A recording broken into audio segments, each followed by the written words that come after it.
বিএনপির কিছু সংখ্যক কর্মী কুলাঙ্গার শব্দের অর্থ ঠিকমতো উপলব্ধি করতে পারেন নাই, অথবা ওনাদের জানার ভুল আছে। কুলাঙ্গার শব্দ ব্যবহার করার জন্য রাগ করেছেন, কষ্ট পেয়েছেন, তাই আমি বিএনপি সমর্থক গোষ্ঠীর কাছে আন্তরিকভাবে দুঃখ প্রকাশ করছি, অফিসিয়ালি দুঃখ প্রকাশ করছি। আমি 2026-এর জাতীয় নির্বাচনের আগে থেকেই আমার বক্তব্যে বারবার বলেছি, শহীদ প্রেসিডেন্ট জিয়াউর রহমান এবং আপসহীন দেশনেত্রী বেগম খালেদা জিয়ার বিএনপি এই মুহূর্তে আর নাই। জনাব তারেক রহমান তার পিতা মাতার আদর্শে বর্তমান বিএনপি পরিচালনা করেন না। তিনি পিতা মাতার সম্মান নষ্ট করেছেন, তাদের অপমান করেছেন।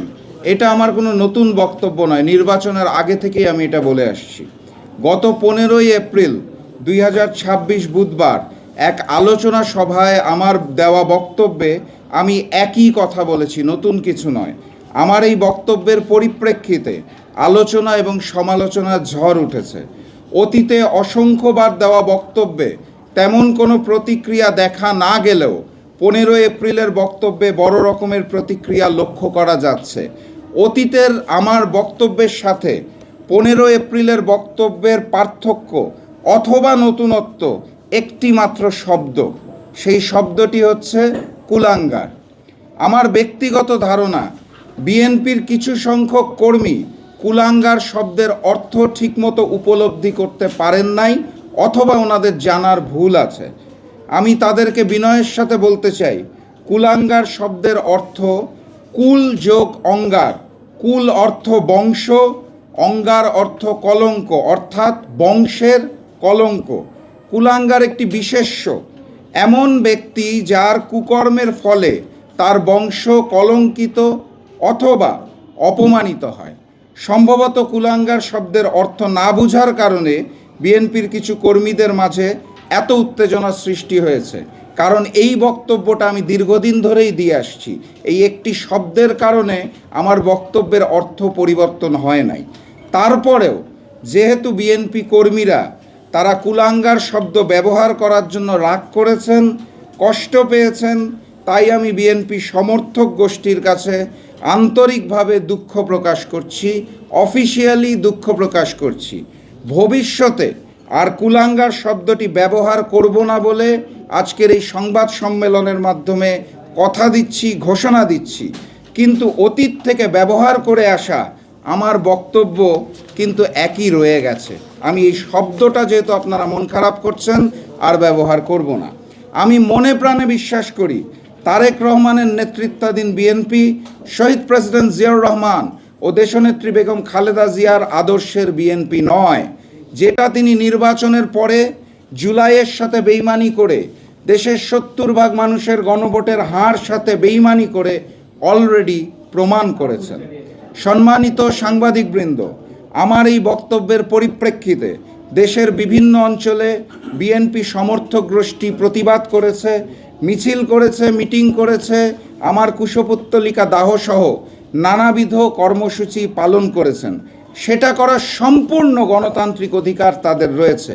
আমি সরকারপন্থী নেতাকর্মীদের আমার পক্ষ থেকে সাধুবাদ জানাই। কিন্তু গতকাল শুক্রবার সকালে আমার বাসভবনের সামনে সরকারপন্থী ও বিএনপি সমর্থক গোষ্ঠী যেভাবে বাসভবনকে অবরুদ্ধ করে মব সৃষ্টি করেছে, সেটা হতবাক করার মতো। জুলাই গণঅভ্যুত্থানের সময় আওয়ামী সন্ত্রাসীরা পঞ্চগড় জেলায় জাকপা কার্যালয়ে হামলা ও ভাঙচুর করেছিল। আমি অত্যন্ত দুঃখের সাথে লক্ষ্য করলাম, গতকাল শুক্রবার বিকালে পঞ্চগড়ে ছাত্রদল এবং যুবদলের মিছিল থেকে প্রায় 200-250 জন নেতাকর্মী সেই আওয়ামী সন্ত্রাসী কায়দায় পঞ্চগড় জেলা জাকপা কার্যালয়ে হামলা এবং ভাঙচুর করেছে। বাক স্বাধীনতা গণতন্ত্রের অন্যতম ভিত্তি। সেখানে রাষ্ট্র বা সরকারের কঠোর সমালোচনা করা নাগরিকের সাংবিধানিক অধিকার। আমাদের সংবিধানের 39 নং অনুচ্ছেদে চিন্তা ও বিবেকের স্বাধীনতা এবং বাক ও ভাব প্রকাশের স্বাধীনতার নিশ্চয়তা দেওয়া হয়েছে। আপনারা জানেন সংসদে সংবিধান নিয়ে অনেক আলাপ আলোচনা ইদানিং করা হয়, সেই সংবিধানের ৩৯ নং অনুচ্ছেদটা আপনাদের বিনয়ের সাথে স্মরণ করিয়ে দিতে চাই। আমি বিশ্বাস করি জনগণের প্রাপ্য অধিকারের জন্য কথা বলা আমার দায়িত্ব। সেই কাজটি করার জন্য ফ্যাসিস্ট হাসিনার সময় আমি চুপ ছিলাম না, এখনও চুপ থাকতে পারছি না। রাষ্ট্র পরিচালনার দায়িত্ব চেয়ে জনগণকে যে অঙ্গীকারগুলো দেওয়া হয়েছিল সেই অঙ্গীকারগুলো পালন করাটা সরকারের জন্য আবশ্যক, এবং গণতান্ত্রিক দেশে বিরোধী দল হিসেবে যে কোনো ব্যত্যয় হলে তা মনে করিয়ে দেওয়াটাই আমার কাজ, আমাদের কাজ। আমাদের স্বরাষ্ট্রমন্ত্রী বলেছিলেন বাংলাদেশে আর কোনো মব কালচার থাকবে না।